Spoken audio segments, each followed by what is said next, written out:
e benvenuti a questa edizione di TG Sicilia, i titoli del nostro telegiornale. Brusca torna in libertà, il capo mafia pluriomicida che azionò il telecomando che fece saltare in aria il giudice Falcone, la moglie e la scorta nella strage di Capaci, ha scontato in tutto 25 anni di carcere. Una ragazzina di 14 anni violentata nel Messinese, prima è stata tirata in una casa isolata, poi costretta a fumare hashish, arrestato un 31enne. Lavori e caos sulla A19. Schifani accelera, il presidente della regione annuncia disagi fino al 20 giugno. Illustrato assieme ad ANAS il nuovo cronoprogramma dei cantieri. Attenti ai soldi falsi, i commercianti lanciano un allarme, in giro tante banconote contraffatte da 20 e da 50 euro. A Catania, Librino e San Giorgio a rischio incendi, manca la manutenzione, le sterpaglie invadono i quartieri. Tornano i fanghi a Vulcano, un volano turistico per tutte le isole Eolie. La pozza era chiusa da 5 anni. Al CEP di Palermo un murale dedicato a Totò Schillaci, un omaggio che il suo quartiere ha voluto tributare all'eroe di Italia 90. Basket, finisce il sogno scudetto di Trapani che perde anche gara 3 della semifinale contro il Brescia.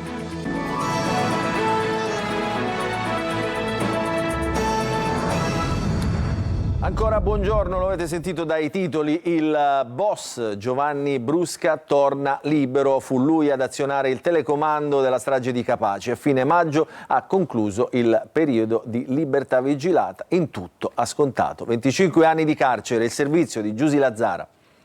È libero Giovanni Brusca, il boia che ha premuto il telecomando a Capaci e fatto sciogliere nell'acido il piccolo Giuseppe Di Matteo, figlio del collaboratore di giustizia Santino.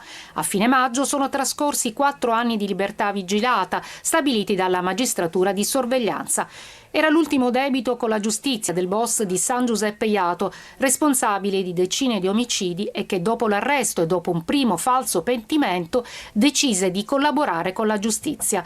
Brusca, killer feroce, aveva conquistato il rango di Scanna Cristiani. Il suo arresto nel 1996 nel Covo in provincia di Agrigento, poi in carcere ha trascorso 25 anni. Non mancarono le polemiche, l'indignazione per la sua scarcerazione e la decisione di sottoporlo alla libertà vigilata. Adesso il boss, da uomo libero, continuerà a vivere lontano dalla Sicilia, sotto falsa identità e resterà sottoposto al programma di protezione.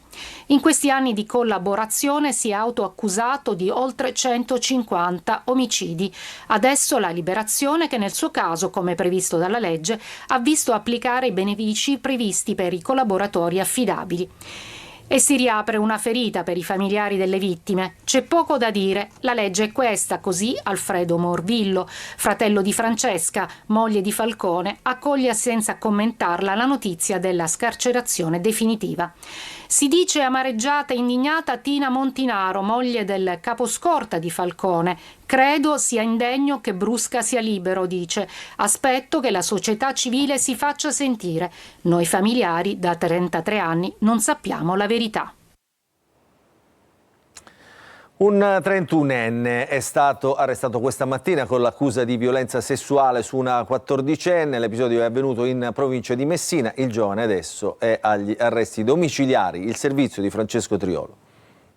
L'avrebbe attirata in un'abitazione isolata, poi costretta a fumare hashish prima dell'aggressione. Con l'accusa di violenza sessuale aggravata su una 14enne è stato arrestato questa mattina all'alba un 31enne di Patti nel Messinese. Al giovane è stato contestato anche il reato di violenza privata. Secondo il racconto della giovanissima, l'indagato, a novembre scorso, l'aveva contattata sfruttando delle comuni frequentazioni, creando ad arte i presupposti per trovarsi da solo con lei e approfittando delle sue debolezze caratteriali e della notevole differenza di età, l'aveva attirata in una casa non abitata nella sua diretta disponibilità. Sempre secondo il racconto della vittima, l'indagato, dopo averla attirato ed aver chiuso a chiave la porta dell'abitazione, l'aveva L'aveva indotto a fumare dell'hashish, così abbassando ulteriormente le sue difese, e aveva proceduto alla violenza nonostante le reiterate resistenze della stessa e pur nella piena consapevolezza della sua volontà contraria. Il 31enne inoltre si sarebbe impossessato del cellulare della ragazza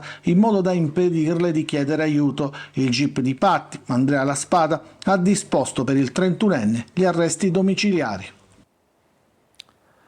La violenza sulla 14enne non sarebbe stato il primo caso, ha detto il procuratore di Patti Angelo Cavallo, che ha commentato l'arresto. Abbiamo avuto riscontri da parte di un'altra tredicenne, ha detto il magistrato, che ha confermato che l'uomo avrebbe tentato di abusare di lei, una persona che frequentava abitualmente ragazze molto più piccole, comitive di ragazze 14enni e 15enni, ha sottolineato ancora il magistrato, e quindi questo era il suo modus operandi per cercare di agganciare appunto le minorenni. E una donna ha denunciato il figlio che faceva uso di hashish dal coraggio di una madre. I militari sono risaliti ai pusher che spacciavano a Santa Cristina Gela e a Piana degli Albanesi 2 uomini e una donna. I 2 giovani compravano la droga a Palermo e la conservavano in casa dei genitori a loro insaputa. La ragazza invece preparava le dosi a casa della zia di 70 anni, anche lei ignara dell'attività della nipote. I giovani raccoglievano gli ordini nel parcheggio della cittadina. Adesso a Catania ancora forte il dolore e la rabbia. Il giorno dopo i funerali di Santo Re, il pasticcere accoltellato da un posteggiatore abusivo a Ognina. Dal Comitato per l'Ordine e la Sicurezza in prefettura invece arriva una decisione di rafforzare i controlli. Il prefetto Signorello dice: le forze di polizia ci sono. Il servizio di Giusy Lazzara. La cattedrale di Catania ha accolto ieri il dolore della famiglia di Santo Re, il pasticcere accoltellato a Ognina da un posteggiatore abusivo extracomunitario. Il silenzio spezzato dallo strazio della sorella. Eri il piccolo di casa. Quel giorno sei venuto da me sanguinante chiedendomi aiuto. Scusa se non sono riuscita a salvarti. C'è tanta rabbia, non si può accettare una morte così violenta, specchio di tutte le contraddizioni di Catania. E il vescovo Renna, diretto come sempre a dire che il sacrificio di santo non deve cadere nel vuoto, vuoto riempito sempre più spesso da mani armate. Quella dei parcheggiatori e altro non è un'attività legale. Catania vuole risorgere e la misura in cui può risorgere è quella che bandisce le armi. Come si fa? Togliendole di mano ai bambini, e sappiamo che tanto male negli ultimi mesi è stato fatto da armi tenute in casa. E Catania vuole risorgere nella misura in cui aiuta tutti quanti a non vivere di espedienti. Nello stesso giorno dei funerali a Catania si è riunito il Comitato per l'Ordine e la Sicurezza in prefettura.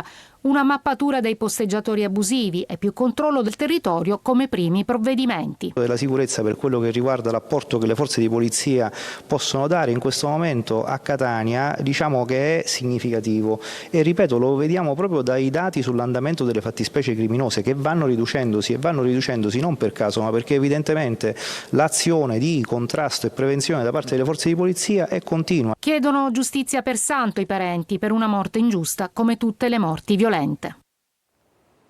E a proposito di parcheggi e parcheggiatori abusivi, Cassa Guasta è uscita libera, non c'è pace per il parcheggio MTS di Corso Sicilia, finito nel mirino delle forze dell'ordine in seguito all'invasione di parcheggiatori stranieri, a volte anche ubriachi, che chiedono il pizzo sulle strisce blu. Dopo l'atto vandalico che ha portato al danneggiamento della cassa automatica, la stessa cassa è fuori servizio per un guasto al monitor. Nel frattempo, come annunciato dal presidente Vittorio, MTS si sta adoperando per mettere in funzione un parcometro nell'area di sosta in questione. State vedendo appunto le immagini della zona. Adesso ci occupiamo del caos sulla autostrada A19, interventi urgenti di ANAS per ridurre i disagi. Conferenza stampa oggi a Palazzo d'Orleans, il presidente Schifani dice fino al 20 giugno disagi, poi la situazione sarà più fluida. Il servizio di Marco Gullà. Evitare un nuovo 2 giugno, e questo è l'obiettivo di Regione e ANAS per far sì che la 19 Palermo-Catania sia percorribile eliminando i tappi legati ai cantieri su Bagheria e Casteldaccia, che hanno creato code di traffico chilometriche in questi ultimi giorni, in particolare per la festa della Repubblica. Tripli turni di ANAS per ridurre i disagi nel medio e lungo periodo sono stati annunciati oggi in conferenza stampa a Palazzo d'Orleans. Entro il 20 giugno, inoltre, sul cantiere di Casteldaccia sarà attivata la doppia corsia in direzione Palermo. Avremo pochissimi cantieri, grazie alla collaborazione e alla disponibilità di ANAS si ridurranno quasi tutti i cantieri, almeno del traffico estivo, proprio per alleviare le sofferenze dei turisti, dei cittadini che attraverseranno questa arteria strategica. Questo è anche un fatto molto importante, io ringrazio il dottor Gemme di questa disponibilità, perché se no sarebbe venuto un mezzo disastro. Sarà inoltre attivato un canale di comunicazione ad hoc per informare i cittadini e utenti di ogni situazione specifica di traffico, cantieri e viabilità. Inizialmente, almeno fino al 20 giugno, ancora qualche disagio per la popolazione sul traffico, che però sarà risolto con una logica che abbiamo messo a punto in queste ore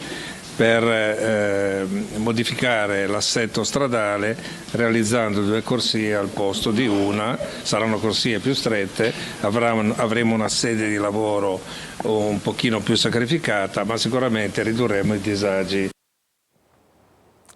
Staremo a vedere, ci auguriamo che sia così. Adesso cambiamo argomento, meno banconote in circolazione, ma ci sono più falsi in giro, e anche in Sicilia cresce l'allerta per le banconote contraffatte da 20 e da 50 euro. Ci racconta tutto Veronica Barbarini.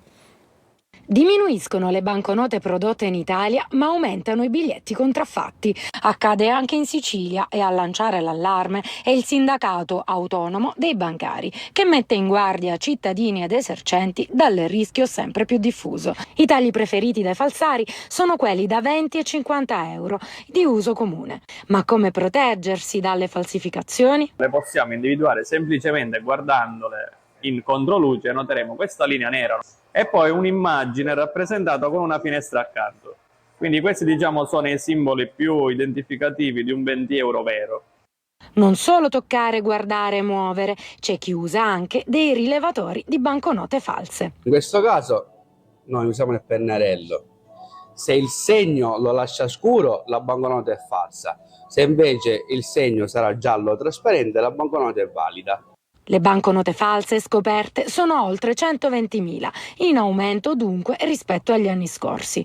Un problema anche per il consumatore, che però ha tra gli strumenti a suo favore la possibilità di pagare attraverso l'utilizzo del POS. Qui non è mai successo, probabilmente perché molti dei nostri clienti utilizzano pagare con il POS. Sono utili accorgimenti per un messaggio chiaro: non abbassare la guardia. I nostri telespettatori se ne saranno accorti, aumentano le temperature, sale anche il rischio incendi a San Giorgio e a Librino, abitazione, scuole, parchi circondati da erbacce secche, e basta poco per scatenare un rogo. Il servizio di Tonino De Mana. Enormi cespugli secchi pronti a diventare e trasformarsi in inneschi pericolosi. Con l'aumento delle temperature aumenta il rischio incendi e sale la preoccupazione dei cittadini, che ogni anno sono alle prese con l'emergenza incendi. Questa è l'attuale situazione sul viale Biagio Pecorino. SOS è già scattato a San Giorgio e Librino, dove vaste aree a ridosso delle abitazioni non fanno dormire sonni tranquilli ai residenti. Perché ci sono tutte queste vegetazioni? Perché di botto può bruciare, anche brucia da sola. Può accendersi qualsiasi cosa, e le case sono proprio attaccate, come vedete le case sono attaccate. Il territorio ricade sulla sesta municipalità, ed è proprio il presidente Valenti a ricordare gli interventi fatti. So che recentemente è stato effettuato appunto un appalto per quanto riguarda le linee tagliafuoco, che dovrebbe cominciare a breve. Linee tagliafuoco che però vengono fatte a giugno inoltrato, non è un po' tardi? Siamo sicuramente un po' in ritardo, non dimentichiamoci comunque che il Comune ha dovuto affrontare delle difficoltà economiche, ma sono certo riusciremo anche ad effettuare questo lavoro. Siamo a ridosso della chiesa della Resurrezione del Signore, ed il parco giochi che vi mostriamo è quasi inaccessibile, con le erbacce secche che invadono i sentieri rendendoli off limits. Situazione addirittura peggiore peggiore nel parco di Viale Nitta. Qui per 2 volte sono state messe a dimora migliaia di piante con fondi europei. Nel luglio 2024 tutte essiccate, nel novembre 2024 ripiantate, lo vedete. Le migliaia di piante che sono state nuovamente piantumate nell'area di Librino rischiano di incendiarsi, considerato che sono ormai coperte dalle erbe spontanee, e mi auguro che l'amministrazione possa intervenire in maniera celere per salvare questo progetto importantissimo per Librino, appunto. Nel giugno 2025 prossime nuovamente ad essiccare e ancor peggio di andare in fumo, per buona pace di chi da queste parti brucia soldi e speranze di rilancio. Nessuna nuova edificazione con consumo zero del territorio, destinare i vuoti urbani esclusivamente alla forestazione, ai parcheggi e alle aree di protezione civile, in particolare nella zona di Cibali, e riconsegnare poi il waterfront alla città per farne la terrazza sul mare dei catanesi. Queste sono alcune delle proposte presentate dai vertici di Confcommercio Catania al percorso partecipativo per la definizione del nuovo piano urbanistico generale, con un focus sull'area centro direzionale Cibali. E dell'incontro state vedendo appunto le immagini. Adesso ci spostiamo a Trapani, perché Trapani in questo momento è senza acqua, i serbatoi sono rimasti vuoti, la distribuzione idrica, informa il sindaco Giacomo Tranchida, non potrà essere effettuata a causa del mancato raggiungimento dei livelli minimi necessari ai serbatoi. Il servizio di Laura Spanò. Uno squarcio provocato dalla ditta che sta eseguendo per conto di Sicilacqua i lavori per la realizzazione dell'acquedotto Marsala-Mazzara-Petrosino ad uno dei tubi della condotta che dai rilanci dei pozzi di Bresciana va ai serbatoi per poi andare alla distribuzione sta provocando seri disagi a Trapani e nei comuni serviti da Bresciana. In attesa della conclusione della riparazione prevista per venerdì sera, Sicilacqua si è attivata fornendo acqua da Montescuro. Purtroppo il mancato raggiungimento dei livelli minimi necessari ai serbatoi ha causato lo stop alla distribuzione prevista per oggi a Trapani. L'acqua proveniente da Montescuro, spiega il sindaco Giacomo Tranchida, fornita in via sostitutiva, si è rivelata insufficiente a coprire il fabbisogno del territorio. La distribuzione per il centro storico potrebbe riprendere in serata o domani. Tranchida raccomanda ai cittadini un uso parsimonioso e solo per usi domestici dell'acqua in questo momento di emergenza. E adesso ci spostiamo invece a Siracusa, perché il mercato storico di Ortigia attrae sempre più turisti e sempre meno siracusani. I commercianti chiedono interventi al sindaco e allora ci racconta questa storia Francesco Aloi. Salvate il mercato storico di Ortigia. L'appello rivolto all'amministrazione comunale arriva da chi qui ci lavora. Sindaco, assessore, fate qualcosa per questo mercato, salvatelo, perché è un peccato farlo chiudere. Dai, e voi avete il potere e lo potete fare. Fino a qualche anno fa questa strada era piena di siracusani. Oggi invece ci sono loro, i turisti. I residenti non vengono più.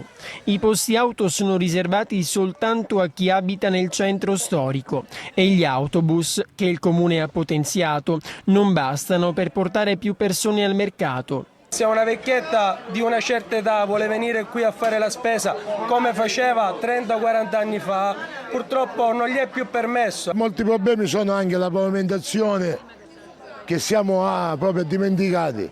La gente cade giornalmente, tutti i giorni cade qua al mercato. Con quello che si vende qui si sfamano centinaia di famiglie, ma se si guarda al futuro ci sono tutt'altro che certezze. Che futuro vedete?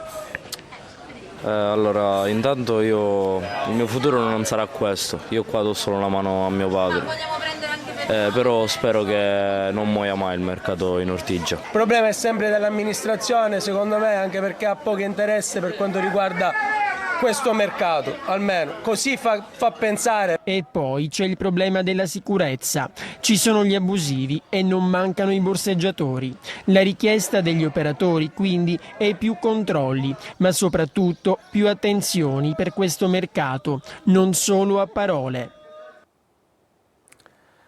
E adesso ci spostiamo alle Isole Eolie, a Vulcano per l'esattezza, dove riapre dopo 5 anni la Pozza dei Fanghi, un richiamo per tantissimi turisti, soddisfatta Federalberghi, Francesco Triola. Dopo 5 anni, sull'isola di Vulcano riapre la Pozza dei Fanghi. Era chiusa dal 2020, quando venne sequestrata dalla magistratura per illeciti edilizi che ora sono stati sanati. Insieme al cratere, la pozza costituisce un richiamo per i turisti e una parte importante per l'economia isolana, tanto che questo ponte del 2 giugno sono state aumentate da parte di Liberty Lines le corse degli aliscafi. Tra gli interventi effettuati, l'installazione di un sistema di monitoraggio ambientale con sensori e stazione meteo, la cartellonistica plurilingue, il potenziamento della videosorveglianza 24 ore su 24. Tra le principali prescrizioni, non superare i tempi di immersione previsti, divieto di accesso a soggetti con patologie respiratorie e o ipotensione, divieto di avvicinamento alle fumarole o oltrepassamento delle delimitazioni di sicurezza. La riapertura della Pozza dei Fanghi è stata accolta con grande soddisfazione da parte di Federalberghi Isole Eolie. Per il presidente Cristian Del Bono rappresenta un segnale importante per tutta l'isola di Vulcano e per l'intero arcipelago eoliano, con tanto interesse suscitato da parte degli ospiti delle strutture ricettive. È un patrimonio naturale e termale unico, ricorda Del Bono, che torna finalmente accessibile in piena sicurezza grazie ad un lavoro sinergico tra enti, istituzioni e gestori. Totò Schillaci ritorna al CEP, è stato inaugurato nel quartiere palermitano dove è nato l'eroe di Italia 90, un'opera d'arte. Il sindaco La Galla dice presto ci sarà in città una via intitolata a Totò Schillaci vicino allo stadio. Il servizio di Marco Gurlà. Il CEP e Totò Schillaci, un legame unico, intenso e da ieri ormai eterno, con il murale inaugurato che ritrae l'eroe d'Italia 90. Realizzato da Igor Scalissi Palminteri, Totò si affaccia sul campo da calcio del quartiere in cui l'ex stella, tra le altre di Messina Juventus, oltre che naturalmente della nazionale, morto lo scorso 18 settembre, ha dato i primi tiri a un pallone. Totò sta guardando la sua di piazza. Totò ha giocato qui in questo campetto, ha dato i suoi primi calci, il suo primo calcio al pallone, si è distinto da tante persone ai tempi perché comunque sappiamo in che periodo difficile ha vissuto Totò. In questo spazio al CEP verrà realizzato un campo di calcio a 5 sotto lo sguardo di Schillaci. Poi verrà anche intitolata una strada al campione palermitano, come annunciato dal sindaco Roberto La Galla. Ieri presente la famiglia e le istituzioni, anche il suo ex compagno Stefano Tacconi, che ha voluto ricordare Totò. Dovevamo rivederci a Montecatini, ha detto l'ex portiere. Lui voleva vedermi a tutti i costi, ma è morto pochi giorni prima. Il CEP che riparte dalle gesta del suo campione. Sia dei ragazzi del CEP che dei quartieri dintorno, sia di Palermo e non solo. Io spero che Totò sia una fonte di ispirazione, sia come persona che soprattutto come calciatore, perché Totò è stata una persona umilissima. Adesso ci fermiamo, una piccola pausa, ritorneremo subito dopo per aprire la pagina dello sport, parleremo di basket.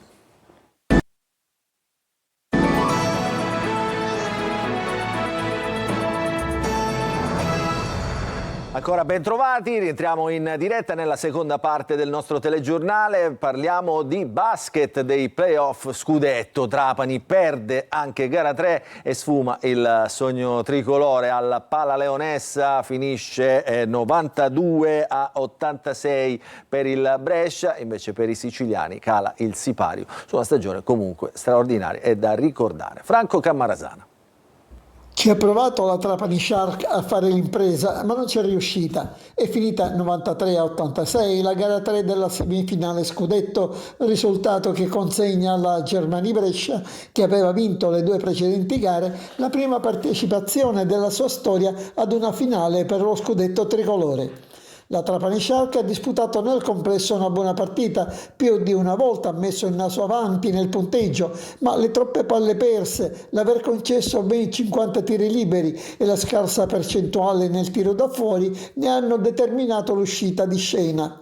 La delusione per l'esito della semifinale scudetto però non sminuisce i meriti della squadra granata, che da neopromossa è stata una delle protagoniste della Serie A1, chiudendo la stagione regolare al secondo posto in classifica alle spalle della Virtus Bologna. Questo è l'ultimo servizio, il nostro telegiornale finisce qui, vi ringraziamo per averci seguito, vi ricordiamo che l'informazione su Antenna Sicilia ritornerà questa sera alle 20. Buon proseguimento di giornata a tutti.